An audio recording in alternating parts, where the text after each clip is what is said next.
Ġie inawgurat ir-rinnovazzjoni ta' spazju miftuħ magħruf bħala Ġnien ta' Santa Marija tal-Anġli f'Baħar Iċċaq. Dan ix-xogħol ġie inawgurat mill-Ministru għax-Xogħlijiet Pubbliċi Stefan Zrinzu Azzopardi.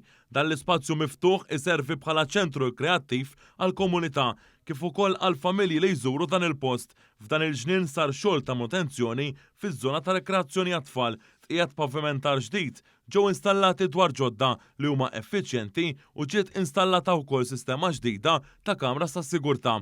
Is-Sindku tan-Naxxar Enmeri Muscat Fenekadami sostnit li wara snin ta' telqa u atti ta' vandaliżmu dan il-ġnien issa jista' jerġa' jibda jitgawda mill-pubbliku. Bħala kunsill huwa importanti ħafna lina li jkollna ħafna spazji miftuħa, spazji biex jitgawdew mir-residenti tagħna u ovvjament għandna ftit spazji miftuħ. Allura rridu ninvestu fil-ftit li għandna. Il-Ministru Zrinzu Azzopardi irringrazzja l-ħaddiema tad-Dipartiment tax-Xogħlijiet Pubbliċi għall-ħidma tagħhom biex dan il-ġnien ingħata d-deraq isbaħ u fl-istess waqt u aktar sigur għall-pubbliku. Dawn huma inizjattivi li permezz tagħhom inkomplu ntejbu il-kwalità tal-ħajja fil-lokalitajiet kif ukoll naraw li nġibu l-komunitajiet aktar flimkien. Inħares il-qudiem lejn aktar ħidmiet bħal daw flimkien ma' kunsilli lokali u entitajiet oħra.